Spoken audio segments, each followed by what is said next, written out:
วันนี้เป็นครั้งแรกที่สนีกเกอร์ทัวร์เราออกมาต่างจังหวัดเราจะมาเยี่ยมชมคอลเลกชันที่อลังการที่สุดผมไม่เคยเห็นใครมีรองเท้าเยอะขนาดนี้มาก่อนคนนี้เราต้องมาเยี่ยมเขาเพราะว่าเขามีรองเท้าหลักพันคู่คอลเลกชันรองเท้าเขาเนี่ยมันระดับโลกเลยมันเยอะขนาดนั้นจริงๆแล้วก็ตอนนี้เราอยู่ในจะเรียกบ้านก็ไม่ได้ต้องเรียกคฤหาสน์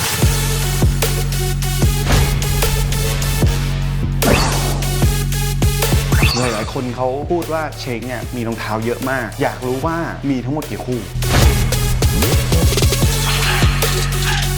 เอมี่เรียงดอของที่เช้งมีก็มีตรงนี้ด้วยถูกป่ะคือผมมีครบครับผมทุกรุ่นที่ออกมาล่าสุดเนี่ยเห็นว่ารอนนี่ไฟเขามากดแชร์รูปที่เช้งลงไปด้วยเพราะว่าเรามีแทบจะแบบครบทุกรุ่นของเขาเลยมันมีพาเลตไอพาเลตอันนั้นน่ะไม่มีทางครบเพราะว่า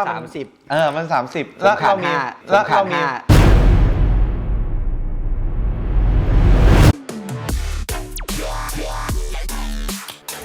สวัสดีครับพบกับผมปิ๊นคานิวาอีกแล้วนะครับวันนี้เป็นครั้งแรกที่สนีกเกอร์ทัวร์เราออกมาต่างจังหวัดที่จังหวัดอุบลราชธานีเราจะมาเยี่ยมชมคอลเลกชันที่อลังการที่สุดคอลเลกชันที่น่าตื่นเต้นที่สุดที่ผมไม่เคยเห็นใครมีรองเท้าเยอะขนาดนี้มาก่อนบุคคลคนนี้เป็นคอลเลกเตอร์ที่หลายๆคนคอมเมนต์เข้ามาว่าอยากให้เรามาเยี่ยมบ้านเขาแล้วก็เขายังไม่เคยเปิดเผยคอลเลกชันนี้ที่ไหนมาก่อนผมเคยไปบ้านคนที่มีรองเท้า100คู่200คู่300คู่400คู่คนนี้เราต้องมาเยี่ยมเขาเพราะว่าเขามีรองเท้าหลักพันคู่เขาเป็นหนึ่งคนที่เรียกว่าเป็นระดับโลกแล้วกันเราไม่เรียกว่าระดับประเทศแล้วเพราะว่าคอลเลกชันรองเท้าเขาเนี่ยมันระดับโลกเลยมันเยอะขนาดนั้นจริงๆแล้วก็ตอนนี้เราอยู่ในจะเรียกบ้านก็ไม่ได้ต้องเรียกคฤหาสน์ของเขาเนี่ยที่จังหวัดอุบลนะครับเดี๋ยวเราจะไปเจอเจ้าของบ้านกันก่อนที่จะไปเจอเขาเนี่ยฝากกดไลค์กดแชร์แล้วก็ Subscribe ช่องให้ด้วยแล้วเดี๋ยวจะพาไปดูคอลเลกชันของเขากันครับไป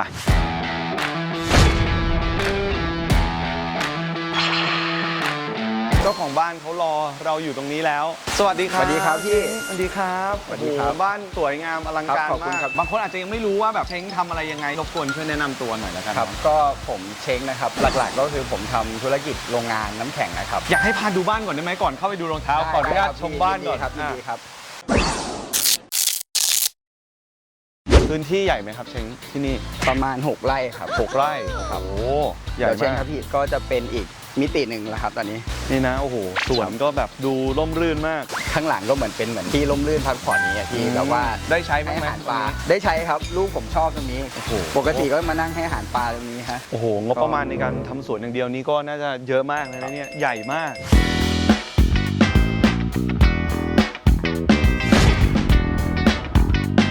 แล้วโรงน้ำแข็งของที่บ้านก็คือเซิร์ฟทั้งจังหวัดเลยหรือว่าออกไป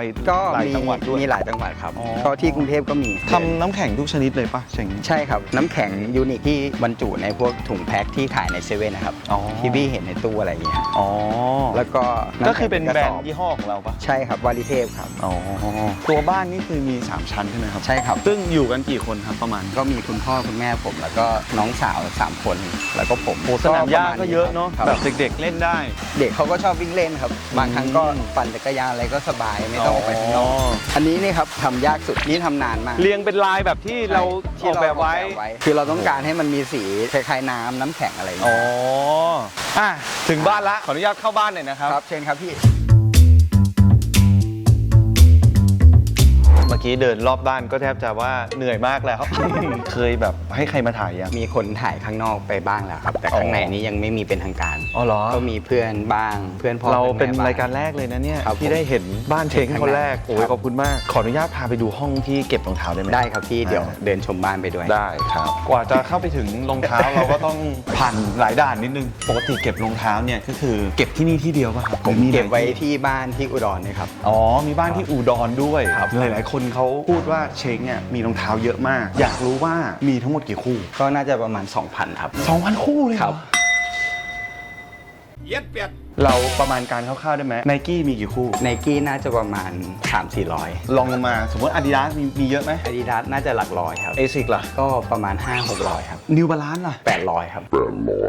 800คุณผู้ชมอาจจะเคยเห็นผมไปเยี่ยมบ้านคนอื่นหลายคนนะครับเอาแค่แบรนด์เดียวของเช้งก็เยอะกว่าทั้งบ้านของหลายๆคนละวันนี้ก็เลยขออนุญาตมาดูคอลเลกชันซึ่งวันนี้เราจะได้ดูแบรนด์อะไรครับ New Balance ครับเป็นแบรนด์ที่อยากดูพอดีเลยครับผมแต่ New Balance 800 คู่เป็นยังไงเดี๋ยวไปดูกัน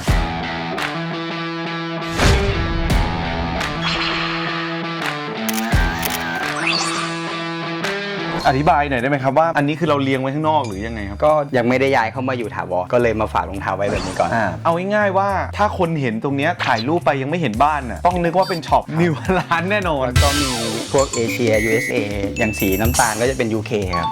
ก็คือแยกนิวบาลานก็จะมีแยกสีกล่องตาม ง่ายๆนะครับ ซี อย่าง รี ตัว ส์ นี้ถ้าเห็นกล่องแบบนี้ก็คือเป็น ไอ้ Tokyo Studio Design แล้วก็นี่ก็เป็นพวก Special Box อันนี้ก็ของ Levi นี่ครับของ N ประมาณนี้ ทุกคนอาจจะงงนะในนี้นี่ไม่ใช่กล่องเปล่านะมีรองเท้าทุกคู่ วันนี้จะบอกว่าถ้าเราจะดูทุกคู่ เราคงต้องทำซีซั่นหนึ่งประมาณปีหนึ่งกว่าจะจบได้เราจะไม่ดูทุกคู่นะครับแต่ว่าเดี๋ยวจะมีเฉพาะคู่แบบเป็นซีรีส์เป็นแบบพิเศษที่ให้ได้ดูกันแต่ว่าตอนนี้เราอยู่ข้างนอกก่อนก็คือตัวนี้คือ Tokyo Studio Design เนอะ ใช่ครับก็เป็นรองเท้าที่แบบว่าฟังชั่นแนลหน่อยอย่างตัวนี้ก็ JP Colorway ครับ โอ้ยตัวนี้เพิ่งออกเลย ครับ ที่มีทำกับ Stone Island ด้วย ใช่ครับ ตัวนี้เป็นรองเท้าวิ่ง ครับ ใส่แล้วด้วยเนาะนิดนึง ใช่แล้วครับ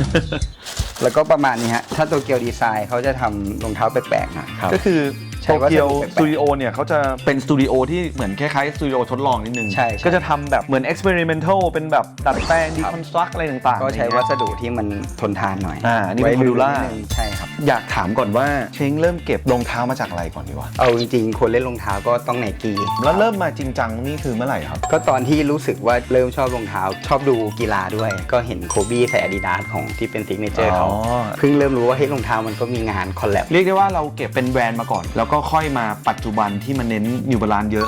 ถัดจากโซนนี้ขออนุญาตอธิบายโซนนี้นิดนึงว่าโซนนี้มีอะไรบ้างครับ อันนี้เป็น USA รุ่นเก่าก็จะเป็นพวก 998 ส่วน คือต้องอธิบายว่าสมัยเนี้ย Made in USA เขาไม่ทำกล่องแบบนี้แล้วนะ ใช่ครับไม่ทำ ใช่ไหม ครับ ก็คืออันนี้จะเป็น Made in USA สมัยเมื่อประมาณแบบ 5 ปีที่ผ่านมาอะไรอย่างเงี้ยก็คือกล่องมันจะเป็นลักษณะแบบนี้ ใช่ครับ เป็นกล่องที่ไม่ค่อยแข็งแรงเท่าไหร่ ใช่ ถ้าเทียบกับตัวใหม่อย่าง ใช่ ที่เราเห็น อันนี้ใหม่หน่อย อันนี้เพิ่ง อันนี้ เมื่อ ใหม่ ปีที่แล้ว ตัวนี้ก็จะเป็นกล่องพิเศษขึ้นมาหน่อย ก็คือแบบเป็นรองเท้าแบบม็อกใส่ได้เลยง่ายๆ กล่องพวกนี้เป็นกล่องพิเศษเกือบหมดเลยนะ ใช่ครับ ถ้าสังเกตเห็นเนี่ยโอ้นี่กล่องเป็นกล่องกำมะหยี่อะตัว ใช่ เนี้ย ครับ ตัวนี้เป็นเพอร์เซีย เป็น ผม coating เพอร์เซียครับเป็น ทำกล่องเป็นแบบ Persia ครับ texture พรม ใช่ ด้วย ใช่ครับ อันนี้เป็นรุ่นอะไรครับ เป็น 997N เป็นเพอร์เซียนหลักครับ อยากรู้ว่าเราเลือกที่จะจับฉลากเองก่อนหรือเปล่า หรือว่าเราไปซื้อรีเซลเลย ผมลงเองหมดนะ ลงเอง แต่ส่วนมากนก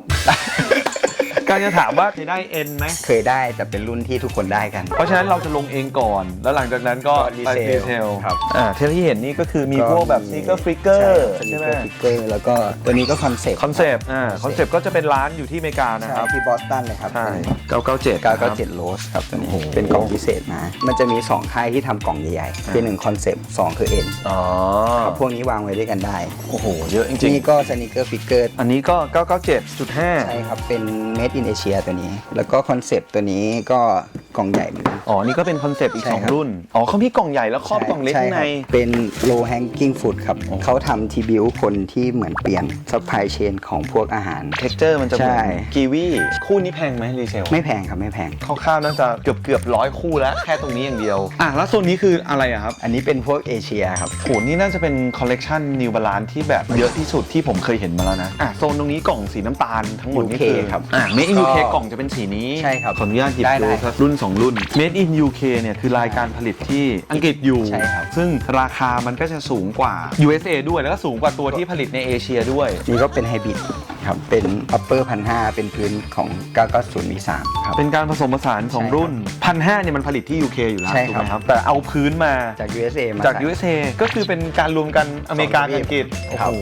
ปกติเช้งเป็นคนที่ซื้อรองเท้ามาแล้วเราใส่ทุกคู่ไหมหรือว่าเสียดายแบบบางคู่ไม่ใส่เลยมีไหม ไม่มีครับ ไม่รู้คนอื่นเป็นไหม ผมอยากได้รองเท้ามาคือผมอยากใส่ ไม่ใช่ว่าอยาก บางคนอยากเอามาตั้งโชว์ ใช่ แล้วแต่ ไม่มี กล่องทั้งหมดเนี่ยนะที่เราคุยกันเนี่ยเรายังไม่ได้หยิบให้ดูข้างในนะนี่ยังไม่ใช่ทั้งหมดของที่มีนะครับขออนุญาตเข้าไปในห้องได้ไหมครับ ยินดีครับ เชิญครับ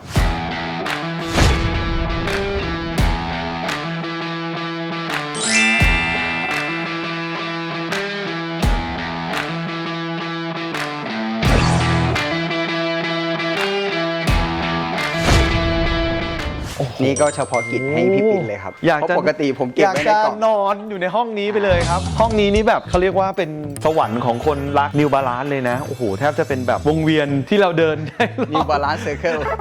พวกนี้น่าจะเป็นที่เช้งคัดมาแล้วว่า ใช่ครับ เป็นพวกซีรีส์ที่ชอบเนาะขอไล่จากวงนอกก่อน ได้เดี๋ยวพี่เชิญครับ อันนี้เอมมี่เลียงดอ ผมว่าทุกคนน่าจะรู้จักค่ายนี้ก็มี 550 นี่เป็นแพ็คใหม่ที่เพิ่งออกมาเลย อธิบายเพิ่มเติมเผื่อคนอาจจะยังไม่ทราบเอมี่เลียงดอเนี่ยคือเขาเป็นแบรนด์จากนิวยอร์กเป็นแบรนด์เสื้อผ้าที่มาแรงมากๆ LVMH หรือ Louis Vuitton Group อ่ะเขามาลงทุนมาซื้อหุ้น ครับ แล้วก็ตัว Creative Director เขา Teddy Santis เองเนี่ยเขาทำเสื้อผ้าแบรนด์เขาดังจนขนาดที่ว่า New Balance มาดึงตัวให้ไปเป็น Creative Director ใช่ครับ ของ Made in USA นะ ใช่ครับ ปัจจุบันเอมี่เลียงดอของที่เช้งมีก็มีตรงนี้ด้วยถูกป่ะ คือผมมีครบ มีครบ ครับผม ทุกรุ่น ทุกรุ่นที่ออกมา จริงป่ะ ใช่ครับ ทั้งหมดกี่รุ่น ก็มี 550 ครับ 827 650 991 1,300 โอ้โห 997 แล้วก็ 993 แล้วคิดว่าจะเก็บทั้งหมดที่ออกมาไหม ต้องดูครับ เพราะว่าคอลแลบต่อไปเขาเป็นรองเท้าบูท นี่นะ แต่ถ้าไม่เก็บก็ไม่ครบ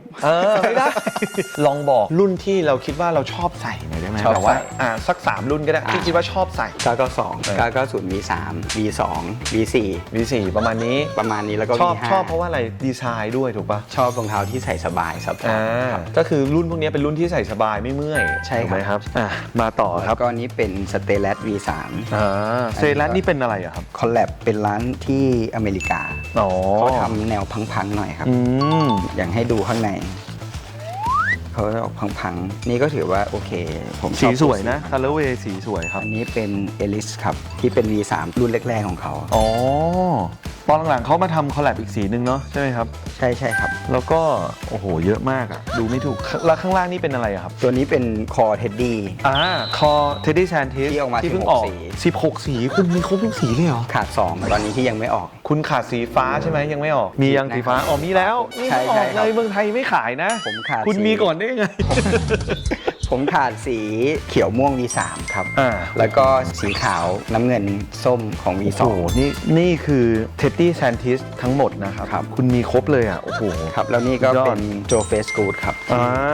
โจเฟสกูดดี ที่ ไซ เขา เนอร์ ทำโปรเจกต์กับทีม Back New Balance ก็คือเป็นคนผิวสีที่อยู่สำนักงาน New Balance ออกแบบ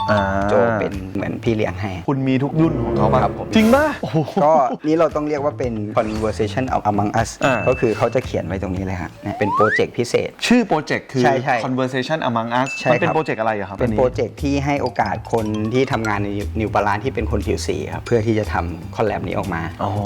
ครับเหมือนเขาเป็นพี่เลี้ยงอยู่ห่าง นี่เรายังมาได้แค่ ครึ่งเดียวนะครับเนี่ย ๆก็ คือเป็นซีรีส์ นี่เป็นอีกคู่ที่น่าจะเป็นคู่รักเบอร์ต้นๆของผม เพราะว่าผมชอบสีแล้วอีกอย่างหนึ่งมันเป็นซิลูเอทที่ใส่สบาย 992 แล้ว ตัว ก็ นี้คือเป็นคอลแลบอะไร คอลแลบแรกของโจเฟสกูเลยครับ อ๋อ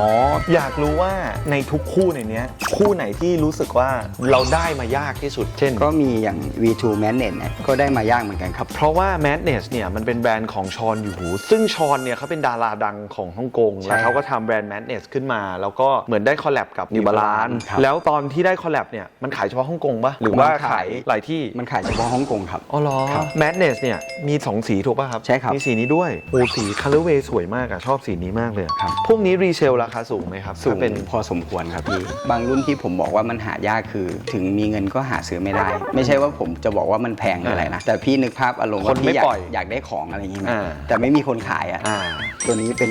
992 OG ครับ ซึ่งคู่นี้เป็น OG หมายถึงว่ามันผลิตตั้งแต่สมัยแบบ ที่เป็น ยุค 90 แล้ว ใช่ครับ เป็น ถูกไหม 992ล็อตแรก ซึ่งอันเนี้ยมันก็คือเป็นรองเท้าวินเทจนี่แหละ ใช่ เรา ครับ ซื้อมาเพื่อเก็บไปเฉยๆคง ใช่ ใส่ ครับ ไม่ได้แล้วล่ะ ใส่ เพ ไม่ ราะ ได้ มัน ครับ ไซส์ก็ไม่ตรงด้วยถูกไหมครับ ตัวนี้ก็1,300 เมดอินเจแปนครับ โอ้โห มี 2 ตัวกับตัวเวทแทนตัวนั้น อ๋อ ครับ โอ้โห Made in Japan นี่ก็เนาะคุณภาพ ครับ ไม่ต้องพูดถึง ผมว่าญี่ปุ่นทำถูกใจนะพี่หมายถึงคอลแลบเขา ครับ ตัวนี้ก็ทำกับร้านอพาร์ตเมนต์ที่โตเกียว อ๋อ ผมชอบที่ว่ามันเอารองเท้าที่แบบ574อะเอามาแค่ใส่เป็นมัสตาร์ด มันแค่เปลี่ยนหัวมันก็ ใช่ ดูแบบพิเศษแล้วอะไรเงี้ย ตัวนี้ก็เป็นออกรพิงค์ทำกับเปเปอร์บอยครับ ขายที่ปารีสที่เดียว เปเปอร์บอยก็จะเป็น ใช่ครับ ร้านคาเฟ่ร้าน ใช่ บรันช์ที่ปารีสซึ่งจะมีอันเนี้ยครับโลโก้ไอคอนเขาเป็นรูปเด็กส่งสื่อพิมพ์นี่แหละ จากร้านกาแฟเนี่ยกลายเป็นร้านที่แบบได้ทำคอลแลบกับแบรนด์สตรีทแฟชั่นหลายแบรนด์มากๆ แล้วก็กลาย เป็นไอคอนของแบบปารีสเลยคือใครที่ไปปารีสเนี่ยก็ต้องแวะไปเปเปอร์บอยอะไรอย่างเงี้ย ครับก็มีพัตต้าครับ991ตัวนี้ โอ้โหคู่นี้ชอบมากอ่ะ ตัวนี้ คู่ ผม สีแบบ ผม ดี ชอบ มากอ่ะ เขาส่งลิงก์มาให้เลย เพราะว่าอะไรครับเชง น่า รู้ จะ จัก เป็น เขา loyalty customer อะไรประมาณนี้แหละครับ ผมไม่ได้รู้จักเขานะ อ๋อ เคยเจอคุยกันแต่ไม่ได้บอกว่าเคยเจอทีมเจอเอสซันอะไรอย่างนี้ก็คุยกันปกติ แต่ไม่เคยบอกว่าเฮ้ยต้องส่งขอหน่อยอะไรอย่างนี้ไม่เคย ซึ่งสีเนี้ยตอนนั้นพี่จะกดซื้อเหมือนกัน แต่ไม่ได้ซื้อเพราะว่าโอ้โหตอนนั้นคนแย่งกันซื้อเร็วมากหมดตั้งแต่วันแรกเลย ผมให้คู่นี้เป็นรองเท้าที่ชอบที่สุดในปีที่ออกเลยครับ ตรงเนี้ยที่อยู่ในกล่อง Tower Box เนี่ยคือรุ่นที่แบบเราชอบจะที่สุดไหมจากทั้งหมดอ่ะ ผมชอบสีตรงนี้ครับแต่ที่เหลือนี่คือชอบหมดใส่หมด อันนี้เราเพิ่งดูไปแค่ครึ่งวงเองนะเหนื่อยแล้วนะเนี่ยขออนุญาตมาโซนนี้ต่อได้ไหมครับ ได้ครับ เช้งช่วยอธิบายหน่อยว่ามีรุ่นไหนบ้าง ก็อยากพรีเซนต์แพ็คนี้ครับ อ่า ที่เป็น คือแพ็คอะไรครับ เป็นรหัส MCP ครับคือ My City Pack อันนี้เขาออกมานานยังครับ ประมาณปี 2018 ซึ่งอันนี้เป็นเมืองอะไรครับ บอสตันครับ บอสตัน เป็น โอค แมททรานซิตเป็นอันเดอร์กราวของเขา แล้วก็ 444 เป็นของฟิลาเดลเฟียครับออกมาปีเดียวกัน อันนี้ก็เป็น 998 เหมือนกันเขา ใช่ ทำ998 หมดเลย ใช่ ถูกไหม เป็นรหัสเดียวกันมี 3 ร้านครับ มีโบเดก้ามี BTLR แล้วก็มีพอร์ชไนเดอร์ของ NYC อ๋อโอ้โห นี่เป็น Color Spectrum เหมือนเอาสีสันมารวมกัน แล้วก็อันนี้ด้วยป่ะครับ ตัวนี้เป็นเบอร์ลิน Exclusive ครับ ผลิต 98 คู่ โอ้โห ขายที่วันเปิดเบอร์ลินแฟกชิปที่เยอรมันนิวฮอลแลนด์ อ๋อโอ้โหก็ยังหามาได้นะ 98 คู่ นี่991 Slam Jam อ๋อ เป็นสีดำที่ผมว่าใส่ได้ง่าย สแลมแจมเป็นร้านชื่อดังที่อิตาลีเขาก็ได้คอลแลบกับรองเท้าสนิเกอร์หลายแบรนด์อะไรอย่างเงี้ยก็ส่วนใหญ่ก็จะเน้นแนวมินิมอลเนาะเรียบๆสแลม ครับ แจ ผม มก็มี V4 Benjamin Bed ของ YCMC อ่า ตัวนี้ก็หายากเหมือนกันครับ น่าจะทำน้อย โอ้โห แล้วก็มีตัวนี้เป็น DMV ครับก็จะปักพิเศษหน่อย อ๋อ แล้วก็ ที่เรียงตรงนี้คือพยายามเป็นตัวสีเทาหมดเลย ใช่ครับ ป่ะ พยายามให้ไปทางสีเทา OG ครับ อ่า นี่ก็ โอเค V3 OG V4 New Buck ก็มีตัวนี้ก็น่าจะแปลกนะครับ 995 แต่ให้สังเกตถ้าใครติดตาม New Balance เขาจะไม่มี 994 ทำไมอ่ะ ผมก็งงเหมือนกัน ต้องไปหาข้อมูล เขาข้ามเลขไปใช่ไหม ใช่ครับ เขาจะมี 991 992 993 แล้วก็ 995 996 997 998 999 ใครรู้ช่วยคอมเมนต์เข้ามาด้วย ครับ ใครรู้ช่วยหน่อยนะครับ ตัวนี้ก็น่าจะเป็นอีกรุ่นที่คนชอบใส่กัน เพราะมันเป็นสีเทาใส่ง่ายคอสไนเดอร์เขาเอาเวทแทนมาแซมนิดนึง ครับ ไอ้คู่นี้เนี่ยที่เป็นไม่มีตานิวบาลานซ์อยู่มีไหม นี่ครับ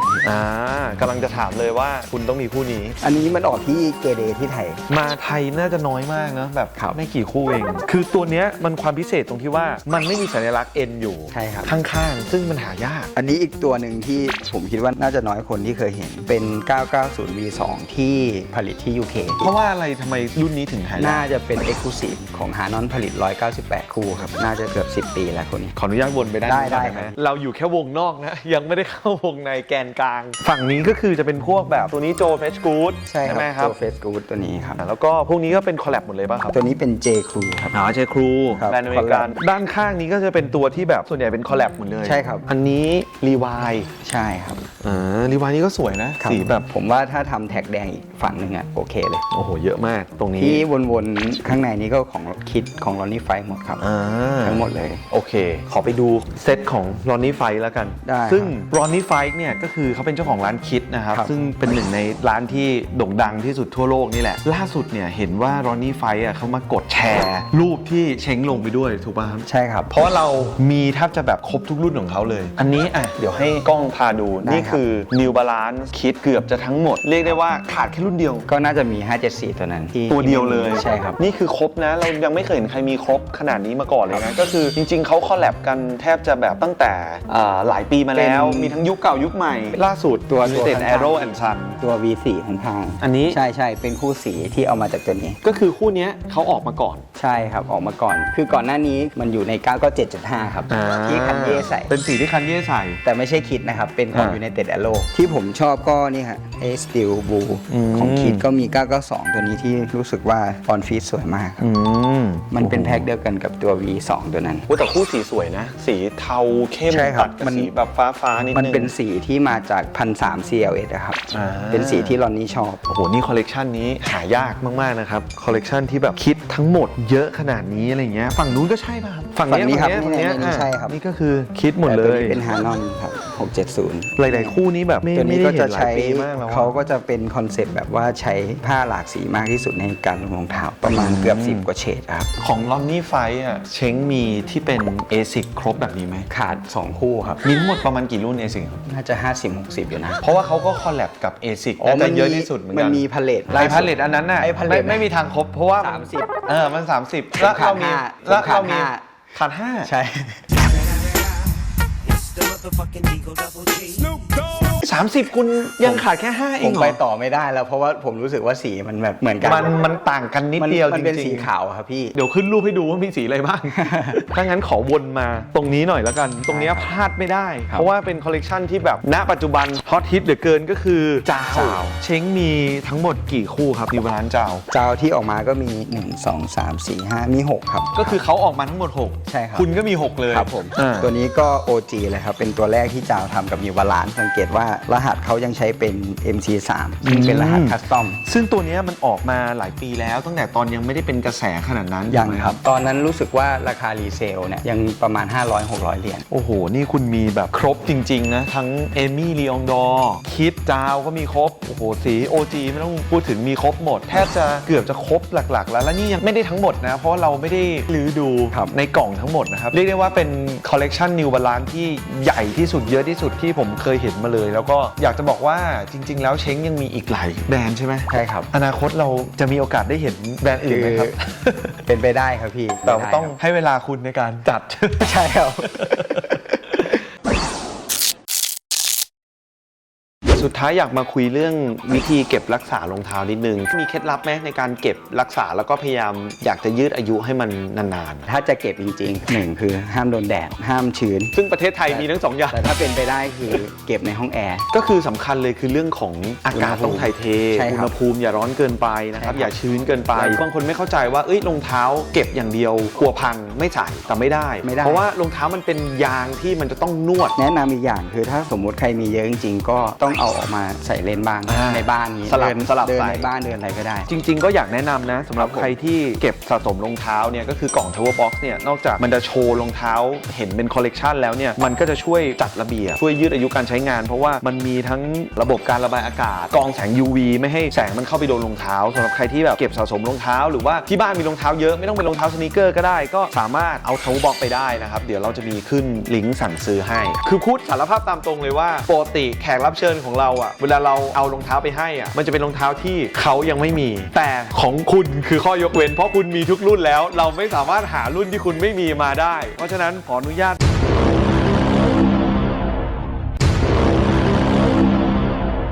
มอบรุ่นนี้ ขอบคุ ให้ ณครับพี่ นะครับขออนุญาตเปิดนิดนึงก็เป็น Teddy Santis นี่แหละ ครับ ไหนๆเช้งมีรองเท้ารุ่นหนึ่งซ้ำกันหลายคู่แล้ว อยากจะมอบสีนี้ให้เช้ง คู่นี้ผมจะเก็บไว้เป็นที่ระลึก โอ้ยยินดีครับยินดี ขอบคุณมากครับพี่ ยินดีครับ เป็นการเพิ่มนิวบาลานซ์ให้อีก1 คู่ True Camo แอดเข้าไปในคอลเลกชันนะครับ ก็วันนี้อยากขอบคุณเช้งมาก ๆ ที่แบบเหมือนให้โอกาสพวกเราได้มาดูคอลเลกชันที่แบบใหญ่ขนาดนี้ ขอบคุณมาก ๆ แล้วก็อย่างที่บอกก็คือหวังว่าโอกาสหน้าอยากจะแบบได้ดูคอลเลกชันแบรนด์อื่น ๆ ของเช้งอีก ได้ครับพี่ยินดี นะครับ อยากให้เราไปบุกบ้านใครไปดูแบบคอลเลกชันหายาก ๆ แบบนี้อีกก็ฝากคอมเมนต์เข้ามาแล้วก็ฝากกดไลค์กดแชร์แล้วก็ Subscribe ช่องให้ด้วยนะครับ ครับผม วันนี้ก็ขอบคุณมากนะครับ ขอบคุณครับ สวัสดี พี่ ค ปิ๊ รั นครับ บ แล้วเจอกัน ขอบคุณ ค ครั รับ บ